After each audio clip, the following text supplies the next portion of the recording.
All right, guys. All right, give me a second here. We're getting set up. They're saying a body was found, believed to be Kada Scott, and so we need to get into the details of the story because I've actually never covered it. I've seen the name fly around a couple times, and I think her boyfriend.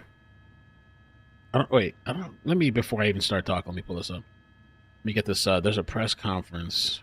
Let me get the presser up first.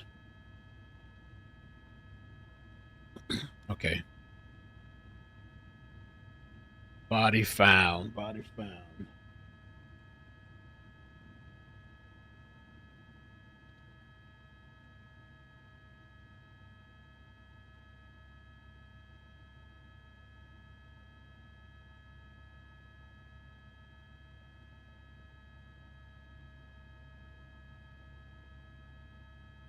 This is the DA.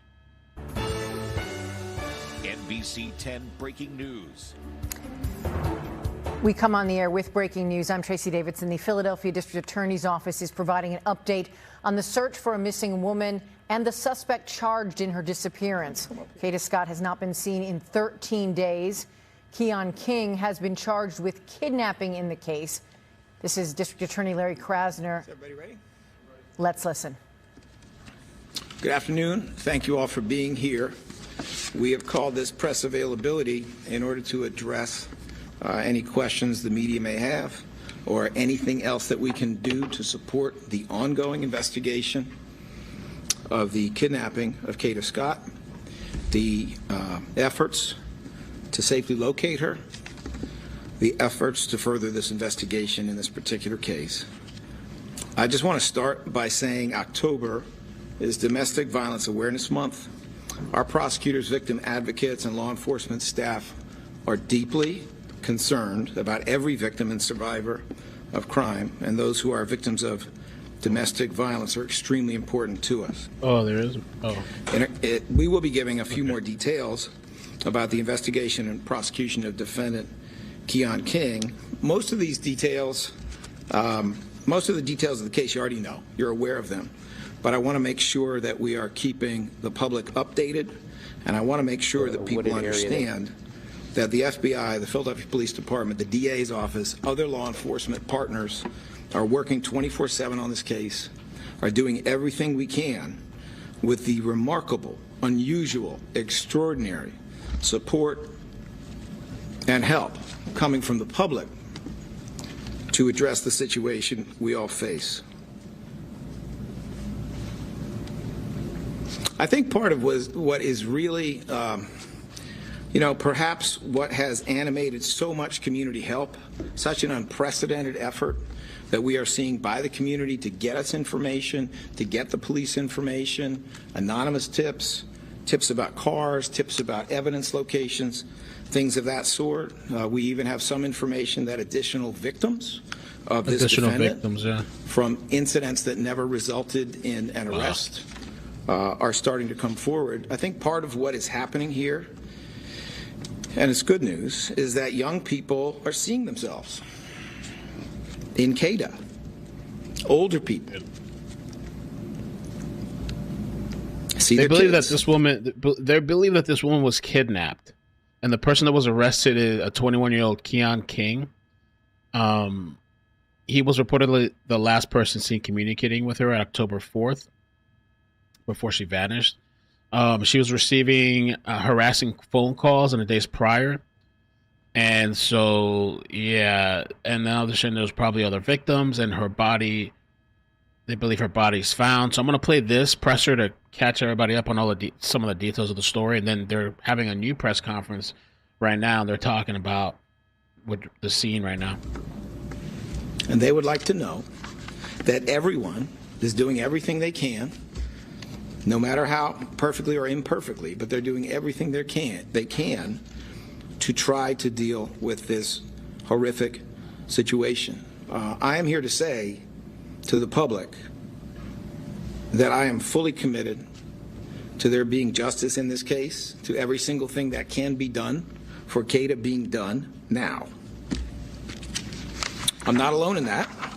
I can tell you that the mayor has gone to somewhat extraordinary and very impressive lengths to try to address the needs of this family, to make sure that this investigation goes as smoothly as possible. Police Commissioner, I know, feels the same way. He and I have been on the phone a couple times speaking directly about certain aspects of this case over the past several days. I can't tell you exactly what that was about because, as I said, the investigation is ongoing, but it was about stuff that mattered. It was about stuff that was important, and we were very much of the same mind about how to address that issue. If there's anything that I hope to gain by this press conference, it is frankly part of what was gained by the last one, the one that was done.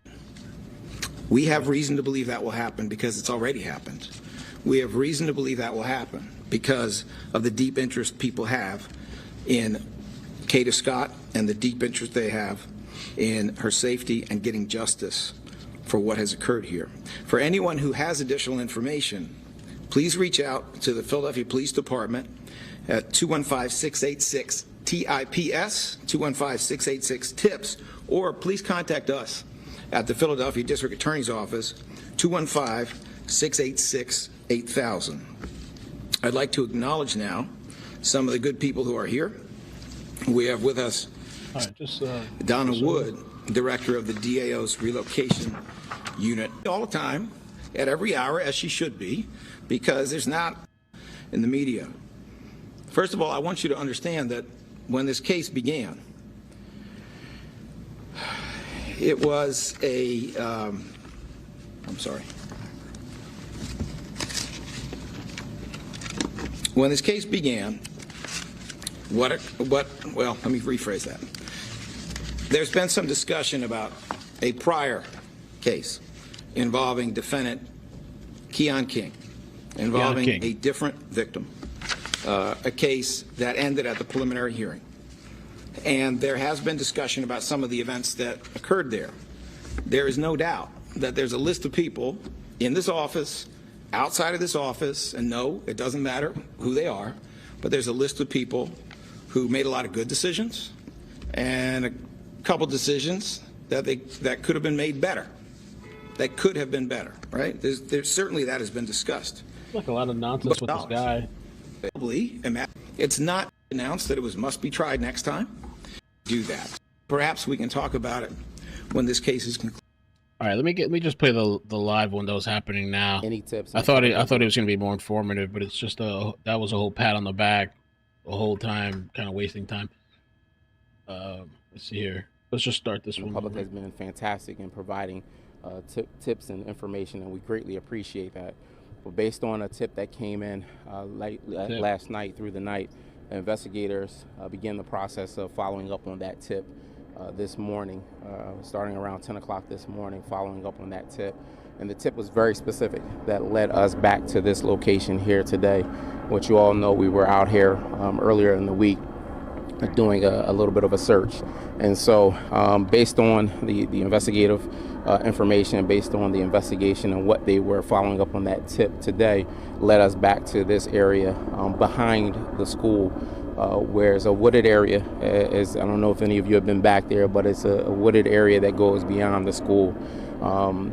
And so we begin to go back into that area where we will locate a shallow grave after being able to remove some of the debris back there, able to locate the body of a human being.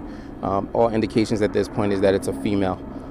We are not going to confirm at this point that it is Miss Kada Scott, because that has to be done by the medical examiner's office. But we have been in communication with her family as to this process and the fact that we have recovered a human being. And so at this point, it's still a lot of work to be done.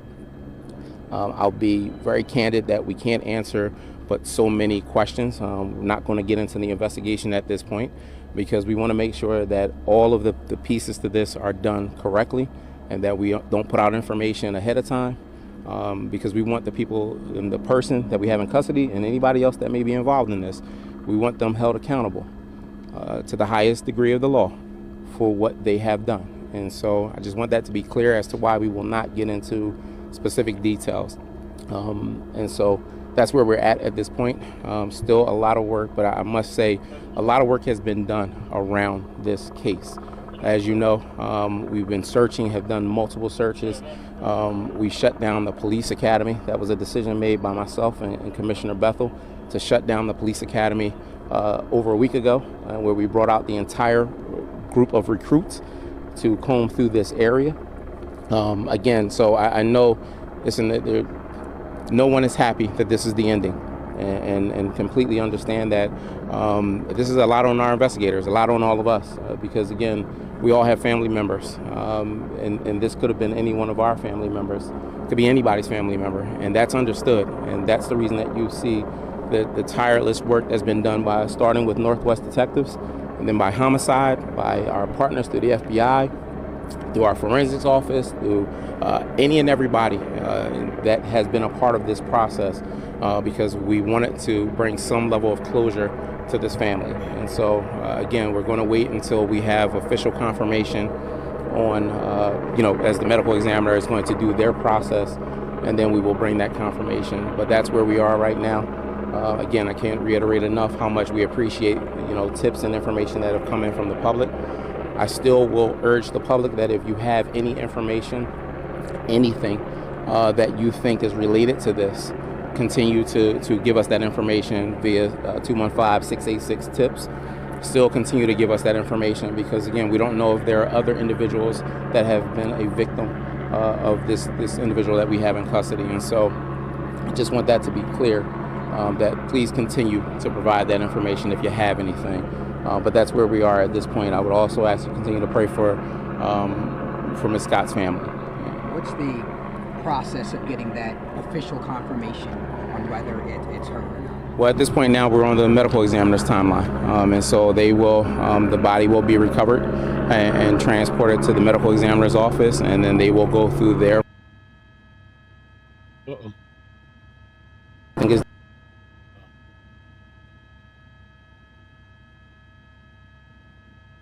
What happened?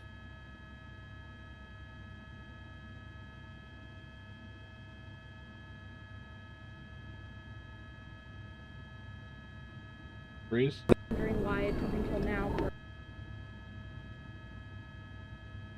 Of any location. I'm from Appalachia. Understand that it's not an easy process, and when you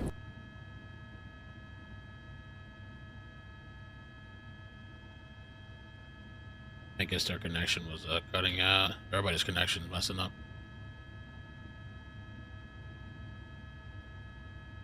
a lot of wooded area, and so we're grateful today that we're here. Make no mistake about it, if we had located the body yesterday, this in terms of this discovery would not, this person has been deceased for a few days, and so for some time. I'm not going to say how many days, but this didn't just happen yesterday. And so yeah, we did a lot of work, and again, I'm proud of the men and women in this organization that have been doing the work to try to locate Ms. Scott, and again, in our minds, we know this was a possible reality, and here we are, unfortunately. Does the timeline match up? There's a timeline of what? In terms of when she went missing and how long it looks like that as I said, around? I am not going to get into any of the investigative process because I don't want to mess up this case, and I don't want anyone picking apart what we say and trying to create a defense. I want to make sure that we do our jobs in the most diligent way. We give the district attorney's office an opportunity to do their job in the most diligent way, and that we get a prosecution on. When he was doing that press conference, well, he was lost.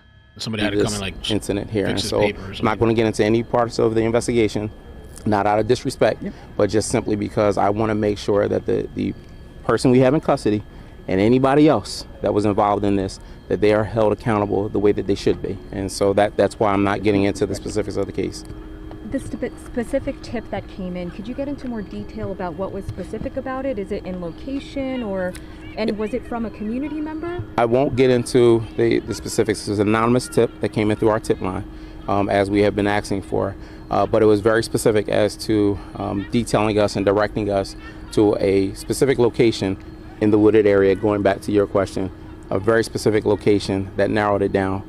Don't know who the tip is from, but grateful that the individual submitted the tip that brought us back here to this location this morning. Just last question.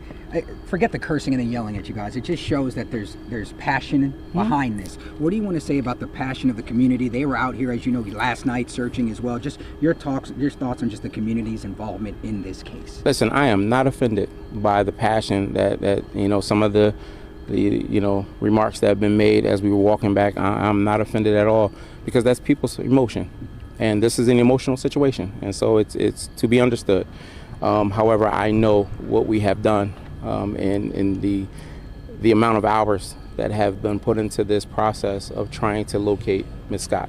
I know the work that has been done to bring the individual in the custody that we have in custody, and I know the work that these investigators will continue to do to ensure that we wrap this case up and that we do everything to hold the people accountable in the proper way. And so listen, we can't be upset at that. I mean, that's emotion. If that was my family member or if I was someone I knew, I would have the same level of emotion. And listen, to be quite frank about it, the reason I go through the steps of what we have done is because not every community member, they don't know that we shut down the police academy to bring 300 recruits up here to go searching through an area. They don't know that. They don't know that we had teams of dogs from New Jersey State Police come into Philadelphia to help us in the search process. They don't know that. And so it's my job to make sure that I express that so that they know that this police department, we took this case serious. We take every case serious. But the work that's been done to again, bring this to some conclusion. Is this the conclusion that we wanted? Absolutely not. But at this point now, we have to do everything in our power to ensure that we bring justice for this family and some level of closure. And so to answer that, no, it's understandable. Listen, that passion you need, because that's also the passion that helps you drive in the tips. That's the passion that gets you so I'm going to show you guys some creepy stuff about this story. And giving the information that we got. And so and give you some details. Could we hear from the ADA as well? Absolutely. Once and if it is confirmed that this is Kada. No, we take everything that we found out today. We let the guide up. Got it. So they left. It's over there. So let's talk about this a little bit. Kada, they're pronouncing her name Kada, I believe. I thought it was Kada. I think they're saying Kada. So she disappeared and went missing, and now is found dead. I mean, they have to confirm her body. But the crazy thing about this story is, where's this part? I wanted to show you guys a video previously, because they're saying this guy had a previous victim that was also kidnapped and assaulted earlier in the year. Now, apparently the charges were dropped or withdrawn because the victim didn't show up to court. So before even this whole situation happened with Kada, he had gone after somebody else and kidnapped the person. And so much so that apparently there was even video of the situation. Let me see if I can play that for you guys. This guy's stalking and creeping. Let's see. Police say this video is very important. Now, what the district attorney's office is trying to prove is that there is a pattern of violence in King's behavior.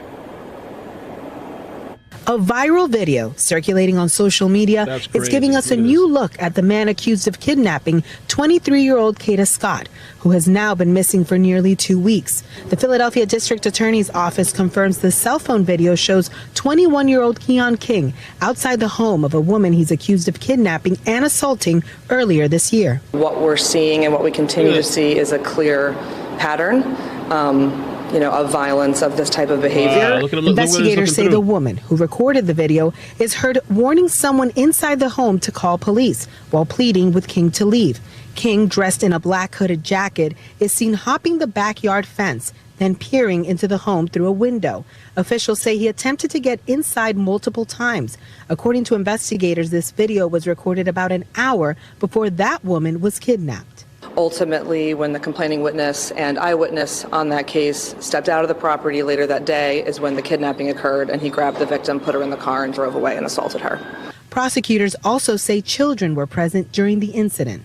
There were definitely children in the house when that happened, and the information we have is also that his 2-year-old was in the car when the kidnapping occurred. The original kidnapping charge was withdrawn and the kid was in the May, car when the victim didn't appear in court. But following the investigation into Kada Scott's disappearance, those charges have now been refiled. Scott disappeared on October 4th. On Tuesday, King turned himself in. The next day, police canvassed an abandoned school in Germantown, recovering evidence now linked to Scott. Just hours later, King's car was found abandoned at an apartment complex in East Falls. That car is now considered a critical piece of evidence in the investigation into her disappearance. Officials say their focus is still the same focus they've had since. That's crazy. And so Kada, she went missing on Saturday, October 4th. Her family saw her around 9:45 p.m. that evening when she left their home along the 8300 block of Rodney Street. Let me minimize this back for you guys. And so they last saw her around 9:45 p.m. In Philadelphia, and she was heading to her overnight shift at Terrace at Chestnut Hill at a nursing home in East Abington Avenue. Scott never finished her shift. Police said she drove to work, parked her car there, but she didn't leave in her car. The car was found by police in the parking lot of the nursing home after she was reported missing.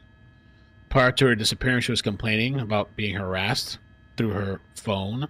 Investigators said police said they haven't seen any cell phone activity from Scott since.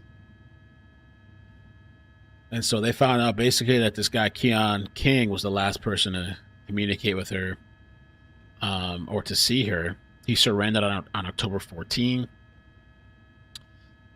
They released surveillance photos of King's vehicle, a gold 1999 Toyota Camry, which they believe Scott was inside at one point. So that's I guess that's basically the gist. I guess he had somehow kidnapped her. Krashner blames the cash bail system. During his press conference, Krashner addressed criticism his office has received over King's initial kidnapping case being withdrawn. And that's the thing with that too, with some of these cases, because in certain situations, like certain states with domestic violence, for example, even if the victim doesn't want to press charges, the state will go ahead and press charges for you. How are you going to let this person out, this person that kidnapped somebody, assaulted somebody, just let him walk? What the fuck? And then he goes and kills somebody.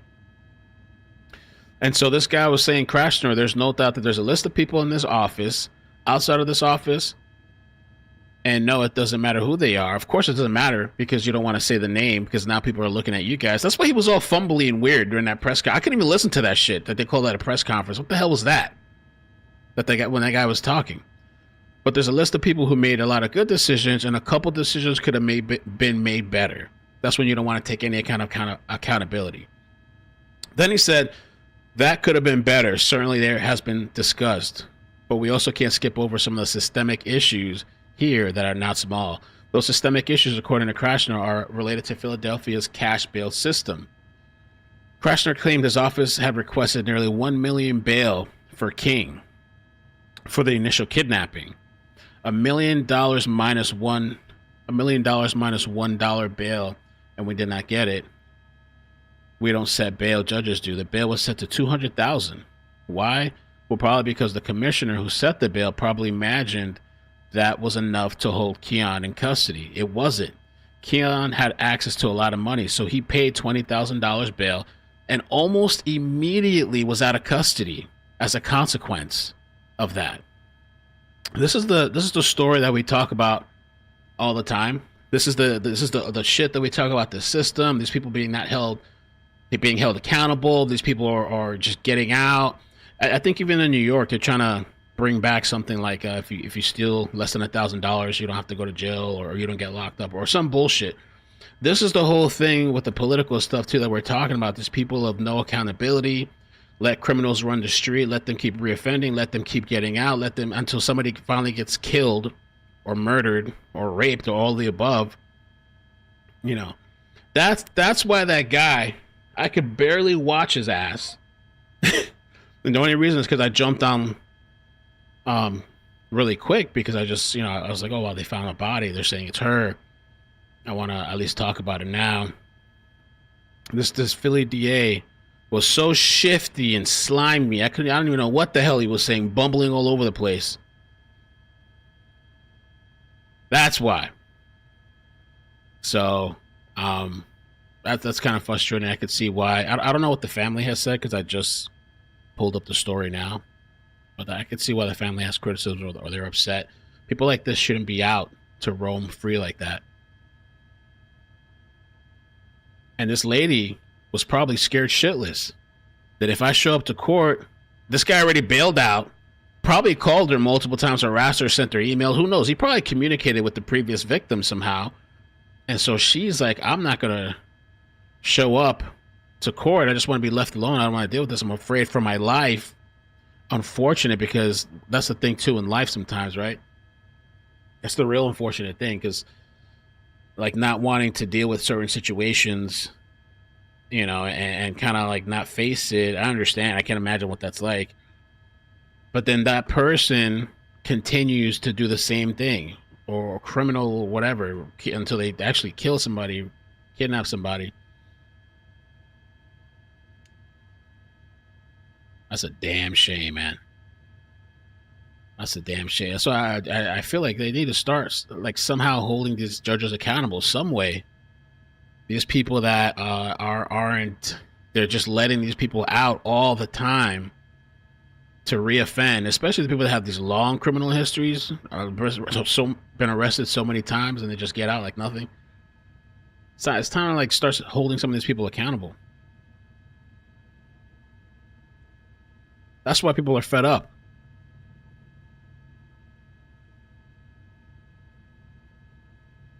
That's crazy. The poor girl and her family, or lady. I mean, she's 20 something, but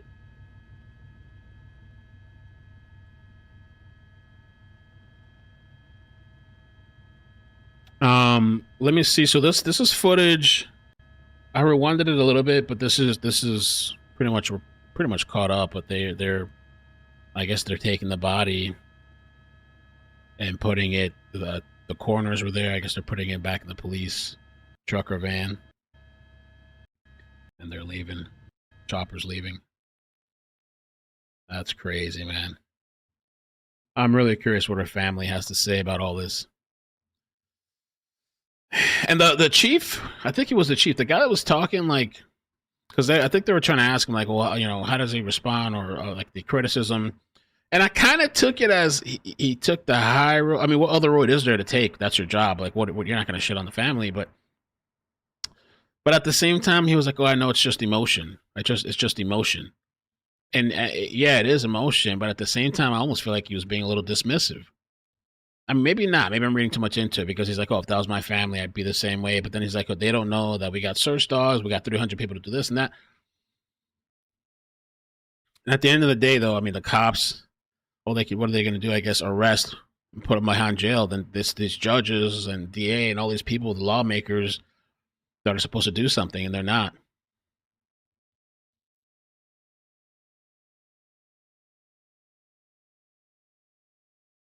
Really sad. All right, guys. Well, I'm going to get off for a little bit. I appreciate you guys coming to hang out with me. I will probably, if it picks up, I think it will. If it picks up tonight, I'll come back. If it gets interesting. Portland. The Tommy stuff was Tommy's out there. Honey Badger's out there. Honey Badger has security. Patriots and protesters clash in 5 minutes. Let's take a look at this real quick. Tonight, we'll see what happens tonight. People had a little bit something to drink. People popped their pills, took their medication. People, whatever, meth, Adderall. When the second dose hits in. Or maybe people are just starting to get up, because some of these people are out all night. When you're out all night like that, you got to be sleeping in until the afternoon or something. These people are living like teenage, high school lifestyles. or college maybe lifestyle. So we have a group of Patriots MAGA supporters up here and over to this side, and of course we've got the infamous Tommy back there, and then you have this whole Tommy, the infamous Tommy. Oh, so this lady is out there in Portland too. Back there, and then you have this whole group of thousands and thousands of protesters chanting "Fuck Trump." So we're about 5 minutes in. It's probably gonna get spicy, but we'll see. This is somebody, Haley, journalist, content creator. I'm not verifying myself with this X bullshit. I like the platform, but like to pay, they want $500, pay $500 for the same engagement that I was getting before is ridiculous. I don't really care too much about live streaming there. I'm not going to verify there. I think it's somewhere around 50,000 because it was 35,000 several hours ago. Yeah. And a lot of other people have flooded in since then, but I really don't have a good guess. So yeah, no, I think I'm sure they'll put that number out at some point. Yeah, because we were over there for probably 45 minutes just standing stationary, and that loop is still going all the way around. So yeah, I mean, you can see they're here. Yeah, they're still going. And I don't know where exactly the lead is on Grand, but it's right here now. It's right coming across. Okay, so this is somebody out there. All right, I guess that's it, man. And my connection's acting weird. It keeps dropping in and out a little bit. I mean, you might not notice it for the most part, but anytime there's like a hiccup, I lose like 100 or 200 people. Kind of sucks. I'm going to reset my modem. I'm going to reset my internet modem, and hopefully that helps. If not, I'm going to have to start complaining to these people again, Comcast. All right, but love you guys. Be safe. Spend some time with the family if you can. You know, nothing's forever. All right, love you. Bye. Bloop, bloop.